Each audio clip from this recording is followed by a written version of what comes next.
Hello there, very good evening and welcome to Let's Talk Politics. I am your host, Eddie Layne, and of course, this program is dedicated to highlighting the progress and development taking place under the People's Progressive Party Civic Administration, but at the same time, responding to the lies and misinformation emanating from the opposition camp. I want to take this opportunity to extend happy Armenian Heritage Month to all our our Armenian brothers and sisters. And of course, Armenian Heritage Month is being celebrated uh, simultaneously with Education Month. And of course, Education Month this year, like last year, being celebrated in very challenging times when the COVID 19 pandemic has basically placed our schools and learning in a very, very peculiar place. I have with me this evening the Honorable Zulfikar Mustapha. Zulfikar Mustapha is the Minister of Agriculture. Zulfi, it's a pleasure to have you. Thank you, Eddie, and let me say a good evening to your viewers out there. I'm happy to be on your program, as you rightly said, that we might clear up a lot of misconception and misinformation that is being peddled around the country at this point in time.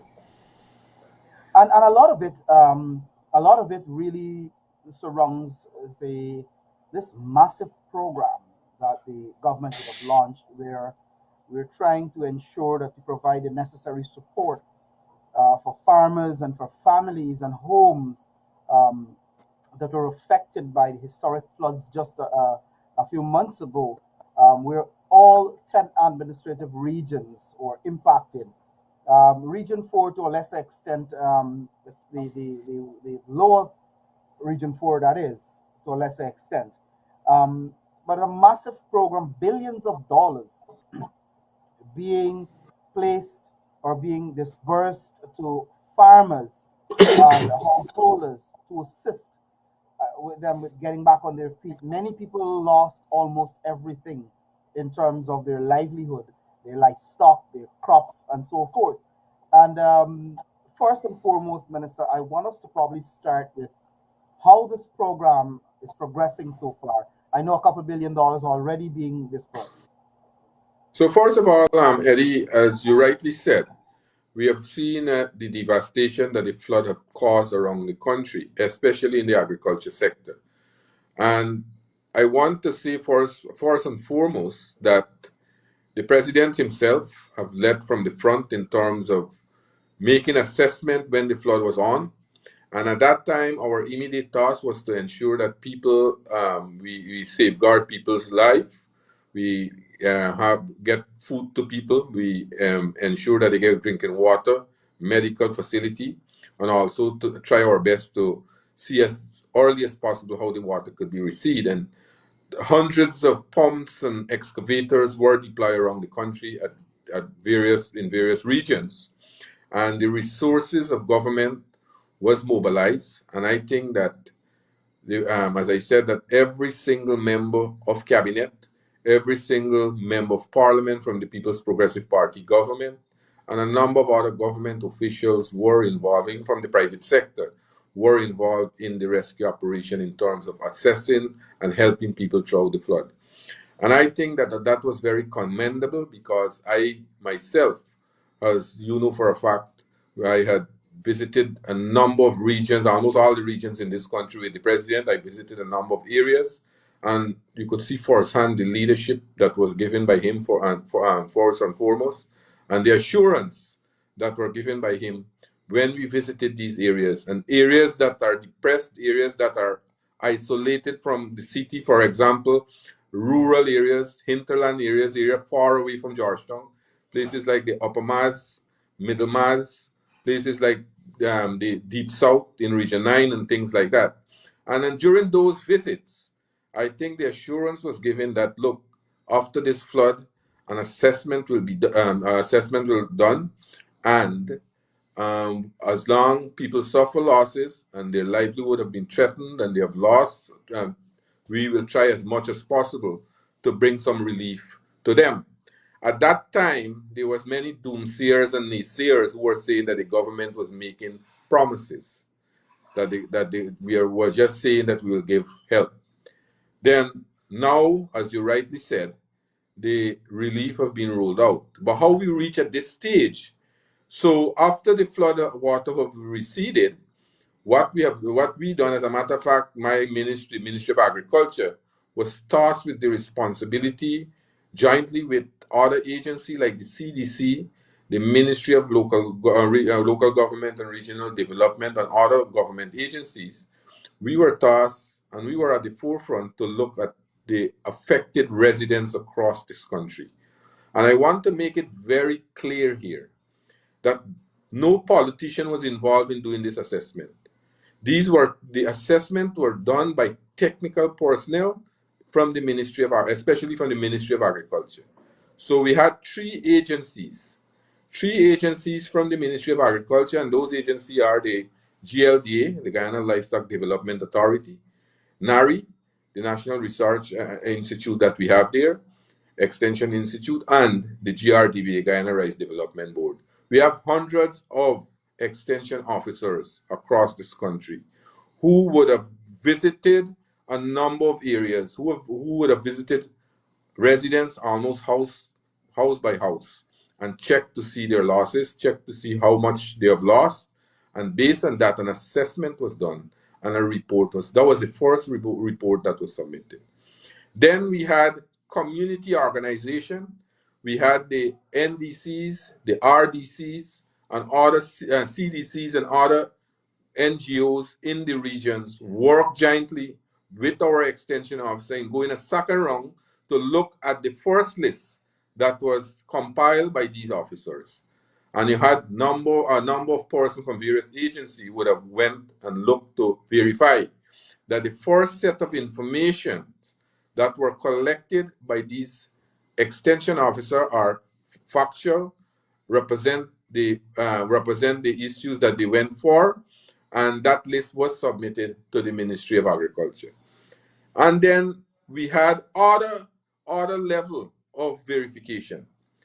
And then what I did as minister, I thought it wise that, look, saying that the list went through all these forms of verification, we had young volunteers who don't have any affiliation to anyone, went with the list again and went house to house to do another set of verification. After that would have done, then we advised the officer, the president, on the number of persons that were assessed. And the president made the announcement based on the names that were collected and allocated the sum that he announced on the 1st of August. He allocated $7.8 billion to this program.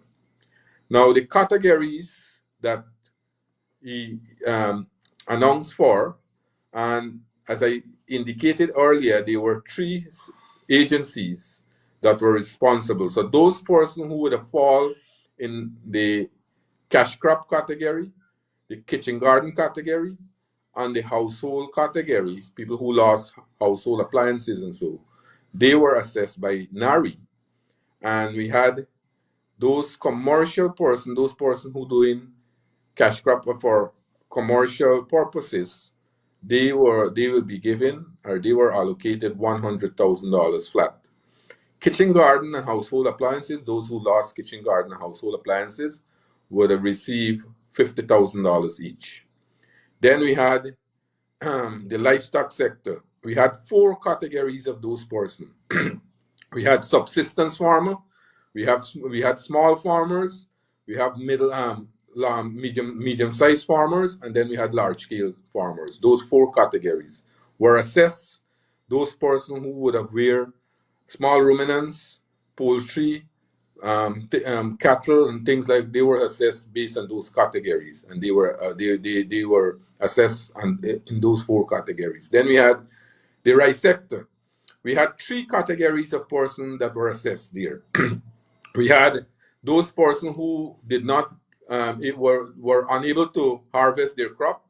That was the last crop, the autumn crop, and the flood came and destroyed the crop.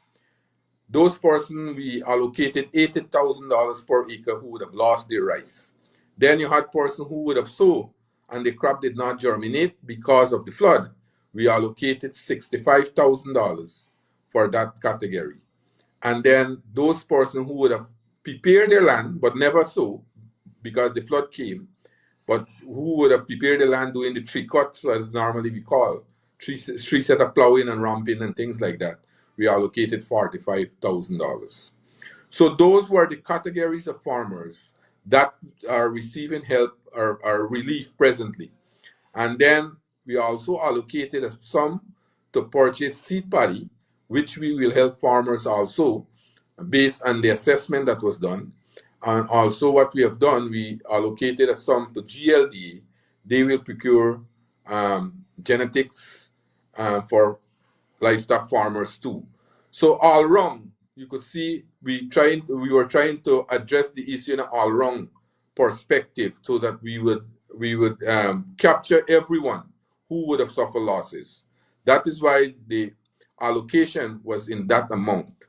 So I am happy to say that the program have started in Region 6 2 Sundays ago, and we continue that program in Region 10 over the last weekend.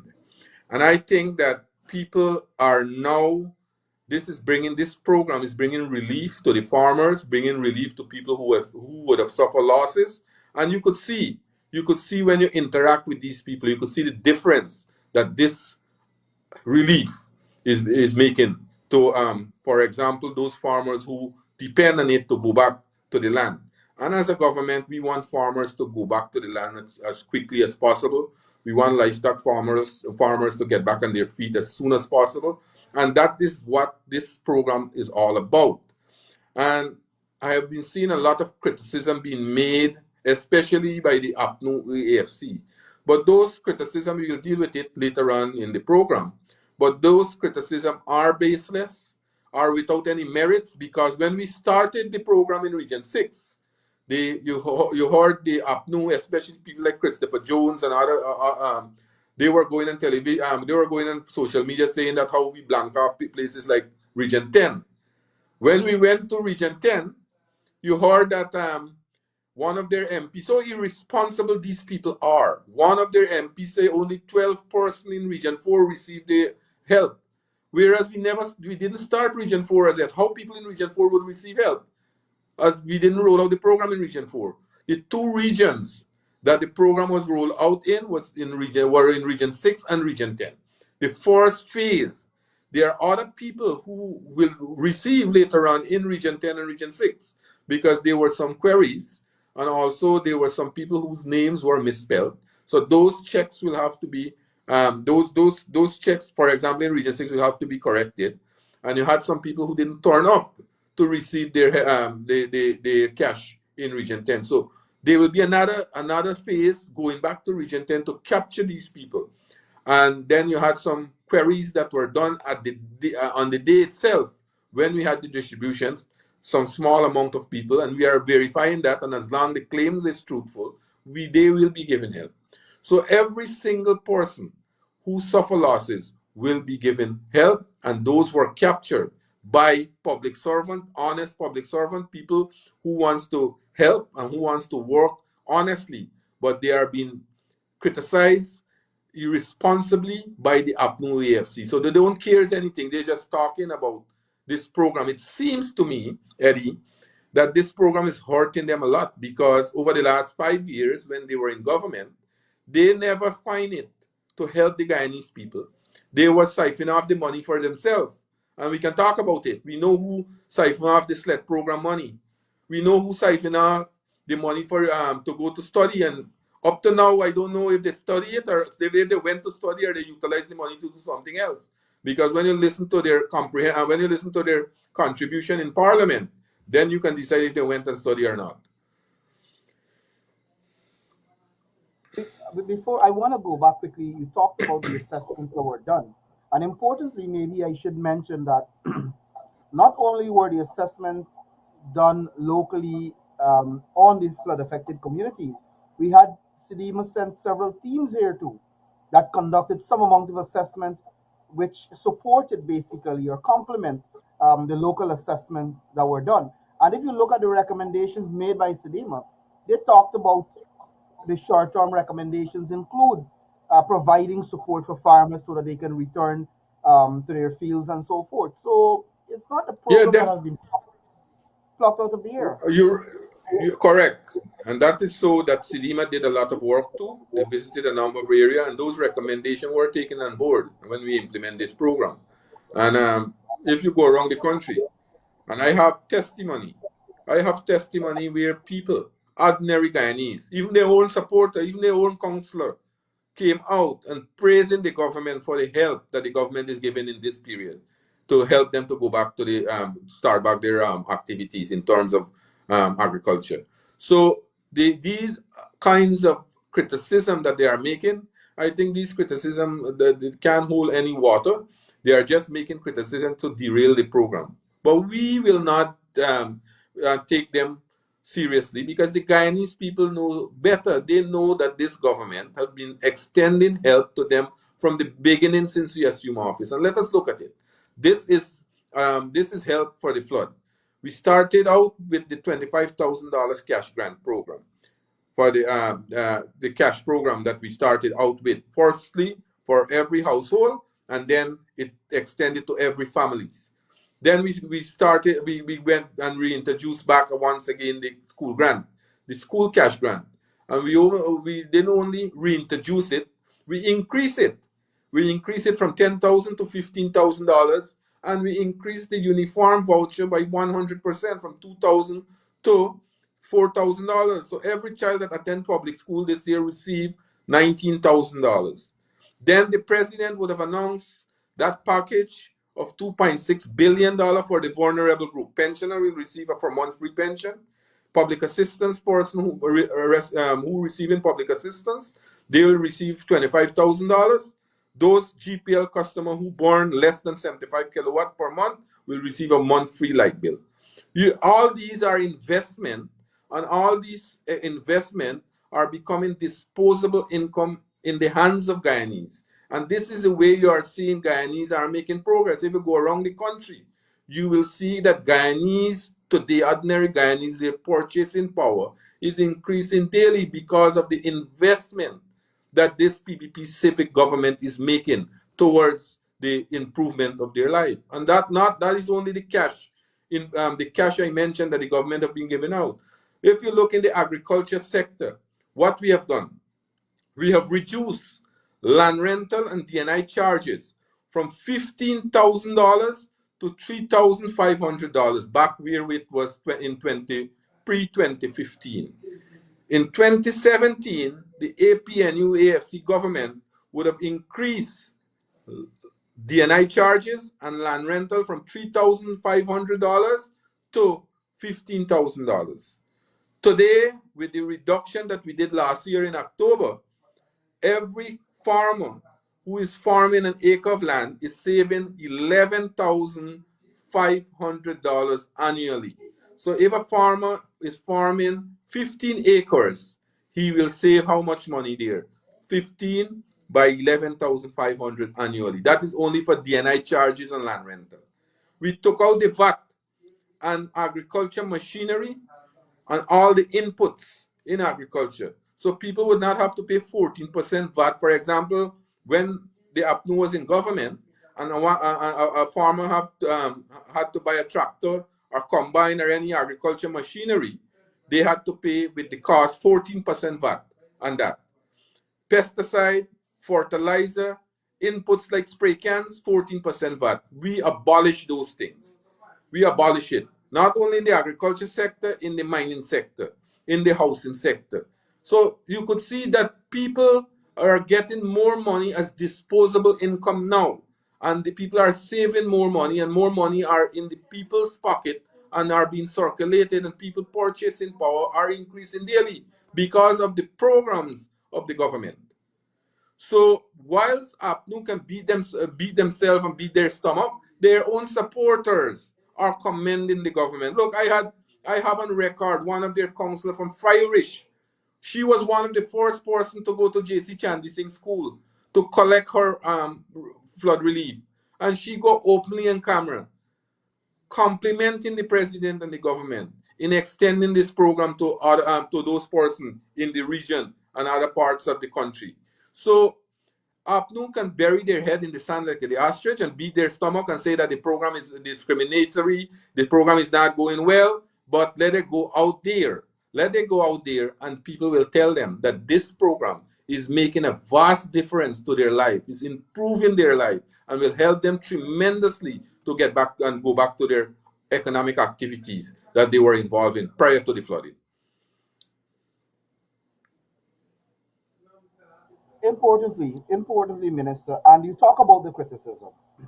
And what is the criticism? You have Harman appearing on a press conference saying that there is discrimination, that communities are being ignored, that people are not benefiting who are supposed to benefit. And when the very journalist at the press conference asked Mr. Harman to produce the evidence, he says he's going to supply it to the government. Which, in which era, Harman is going to have evidence that can Well, implicate the government and not you, releasing it? That is the kind of attitude of these guys. you see, they want to criticize because they know, as I rightly said earlier, they know that they never did anything to help the Guyanese people. We know they took away the school children cash grant. They say they don't have money to continue that grant. They what you call it, the subsidies for water and electricity to the pensioners took it away. They increased land rental and DNI charges. They put VAT on all these items that I just mentioned. So the APNU, whereas the PPP civic government is easing the burdens on the Guyanese people that were imposed by APNU, they are afraid that they will become irrelevant, or they are already becoming irrelevant. So they are trying to whip up something about discrimination. They are trying to whip up things about people areas that are being missed.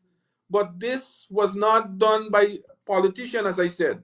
This here was done by technical personnel that are public servants, people who are working and who has experience and who would have visited these communities across the country, those communities that were affected. But these guys are beating themselves and say, as you rightly said, there were some areas that were not affected. And we must commend the former president for his foresight and vision for Region 4. Because if it wasn't for the Hope Canal, Georgetown and the entire East Coast would have been underwater, like other parts of the country.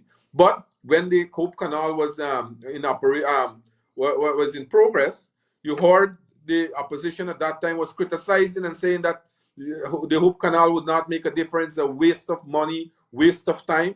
And we live to see the importance of this canal. We live to see how helpful this canal was to Region 4 and Georgetown. We know what we experienced in 2005. And Eddie, that the entire Georgetown and the East Coast was underwater. And because of the canal, all the excessive water, especially from the Conservancy, which would have gone into the Mahaika area and flooded out those people earlier, were discharged directly into the Hope Canal to the Atlantic Ocean. That is why the president now, President Irfan Ali, had already announced that the government will be looking to build 3 additional canals like those in Region 3, Region 5, and Region 6. Because we have vulnerable areas like Region 4, places like Blackbush Polder, places like Mahaika, Myconia, Bari, places like the Canals Polder, and other areas in Region 3. He said the government will invest, and we already started. My ministry, we have been tasked with the responsibility of looking at the various areas. We already do our draft expression of interest, and work have commenced already to build canals like these, which will have future impact on our country's flooding condition, to mitigate flooding in our country. You know for a fact that with the vulnerability of our country in terms of we are below the sea level, our drainage system is not so effective in terms of draining the water from a gravity flow. That is why we have to use a lot of pumps when the sluices are closed. Infrastructure like the Hope Canal will make a big difference to mitigate flooding in these flood prone area, the vulnerable area that are prone to flooding. So these are the investment that we are making in the future. We are doing a lot of other infrastructure in terms of making new farm to market road, doing new canals so that we can open up more lands for agriculture purposes. Because what we recognize the importance of agriculture as a government. We don't want to neglect the agriculture sector. We can have all the natural resources in the world, the oil and gas, the gold, diamond, and everything. But there will be a time when those things will be exhausted. But agriculture is here to stay. We don't want to neglect agriculture like other oil producing country. That is why today Guyana is taking its rightful place once again. Our president is leading agriculture in CARICOM, which was surrendered by the APNU AFC government to St. Vincent and the Grenadines. When I became Minister of Agriculture, the Minister of Agriculture from St. Vincent was the person who was tasked with the responsibility to lead a committee to craft a strategy for the COVID pandemic for CARICOM, a food strategy. Now, the first heads of government meeting that His Excellency would have attended in February, he had he had a document he presented to advance the agri-food system, and once again, he's the lead spokesperson on agriculture in the Caribbean. Today, Guyana is chairing the ministerial task force to lead the agri-food system in the Caribbean with all the agriculture ministers around the Caribbean. So there you could see Guyana is once again the lead in agriculture. And there we can make a lot of difference in terms of remove barriers so that our farmers, our exporters, our producers can have great opportunities to export in those Caribbean market, because almost every single year the Caribbean is importing between 5 to 8 billion US dollar in agriculture produce, and we have a lot of those produce in Guyana where we can tap into those markets. That is why our program in the Ministry of Agriculture this year alone, we will be building 9 agro-processing facilities across the country in different parts of the country, in Region 9, Region 1, Region 6, Region 5, Region 4, Region 2. So all about we can make more value. We can make our farmers produce more value added and make it more hygienic, package it more attractive, and export it to the Caribbean. So this is the plan we have. We have a great plan for agriculture, and agriculture will be one of the most important sector to advance our country's position, not only in CARICOM, but to ensure that our people improve their livelihood. So you could see that the PPP Civic have this plan. And we can go on for the rest of the evening, Minister, to talk about the plan, not only in agriculture, but in every other sector in this country, where you're seeing growth, you're seeing development, tremendous development that are going to the people. And that is the important thing. The important thing is, when you look at what these guys were doing, everything that they do, there's always a hustle in it for them. There's always a kickback. They weren't concerned about the people. They were concerned about how they can do things. And you spoke about their attempts to put a damper on the programs, and particularly this program. And you have some of the people who are commenting. You got people who are trying to operate as though they are the guardians of transparency and accountability. And those very people bought scales more than 3 years ago, the invisible scales, because we haven't seen them. Those very people were buying bangles and beds and bed sheets with the government money, with the state funds. And brooches. Those very people one of them took 4 house lots to build a house, a mansion. And they're Yeah. talking about protecting and operating as though And they're then guarding. one of them had a whole room of barber chairs. Exactly. These are the very guys now who are coming to try to give the impression that they're the guardians of transparency and accountability. And what they do, they make loose statements, absolutely no evidence to back what they say. And then when they're cornered and they're confronted and asked to produce the evidence, they say, "Oh, we have the evidence," like their statements of polls. They claim that they have them. They were sitting on them and they were going to produce them at the right time. The only other right time that I saw, it was the elections petition, which both of them were thrown out, and they haven't yet produced their statements of poll. They claim they won, but Well, they have that never produced them. it seems that is elusive. They can never produce that because they know what is the result. So they don't have anything else to do. But Ellie, before I know we're coming close to program time, but I want to advise people out there, especially those farmers who would have lost and did not was not captured by these extension officer, that there's still room for them, but we have to be very honest too, because there are a number of people who are coming forward trying to make claims too.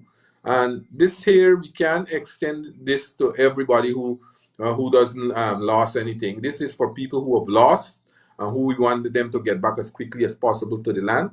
Also, what we'll be doing, as I said, that we have monies, we will procure planting materials, things like seed paddy, things like plants, seeds, and we will also help those farmers who are in need of those things. But I want to assure every single person who would have suffered losses will receive help, will receive these relief. And we are working assiduously to ensure that we capture every single person. We are working very hard to ensure that we work with various organizations so that when we go to these areas also, and we are delivering these are sharing out these relief, we still have a query desk there where people can go and make the queries so that we can verify those queries, and as long those queries are true, then they will receive help. But sometimes when you see these criticism, these baseless criticism from the AP and UAFC, this is what they are doing. They are very afraid of these programs like these because they know that this government, our government, the PPP civic government, has been delivering since we assumed office in August of last year. And as long we continue up down this road, then the APNU, AFC will become irrelevant. People don't want to hear from them. People don't want to listen to them because they were in office for 5 years and they put a lot of hardship. They impose a lot of burdens on the Guyanese people. And today, those burdens are being lifted off the shoulders and backs from the Guyanese people by the PPP civic government. The future looked great for us. I think for the first year we were in government, we have delivered a lot based on the promises that we have made in our manifesto. We started the reopening of the closed sugar estate. Almost 1,500 workers who were severed, who were placed on the breadline, have already been reemployed. This afternoon, I went to LBI. We procured 11 excavators for Gaisuko that will be doing critical works. We have already given Gaisuko almost $10.5 billion to do critical capital works to rehab the factories so that we can have better performance in these factories. We can continue with the advancement of the reopening of these closed sugar estates. So all these promises that we have made in our manifesto, we are delivering. And the APNU is very scared about these things, and they are making baseless criticism. You could see how desperate these people are. They are trying to block people from being vaccinated for the COVID pandemic. They are trying to discourage people from taking the vaccine. So desperate these people are. So they can do anything to discredit any program that we are implementing. Thank you very much, Minister Mustapha, for joining me this evening. Unfortunately, the time has gone for us from us quite quickly. Matter of fact, we went over by about 6 minutes, which is fine. No difficulty. But of course, it's always a pleasure chatting with you to talk about what you've been doing. I mean, tremendous amount of work. You've hardly been in the office. I always make the comparison with the previous agriculture minister who didn't know maybe where in Region 6 rice was being planted, or who didn't know what the Wales sugar estate or the Albion sugar estate looked like, because he's never really left his office. And commendably, not only you as Minister of Agriculture, but every other minister of this government would have been and continue to be in the fields more than they're in the office. And when you listen to the sentiments of people, they always say that before you had to make appointments to meet ministers of the APNU government. Now, under the PPC, the ministers themselves are making appointment to meet you because they're coming to your communities to meet with you to address your issues, and that is most commendable, and it's something that is replicated across the government. It's being the president himself is leading this from the front, where he himself visiting communities, meeting with people, and trying to address their issues. So, Minister, it's a pleasure to have you on the program. And again, at some other point, I'll have to bring you back to talk more about what you've been doing in your ministry. It was my pleasure too. Thank you very much.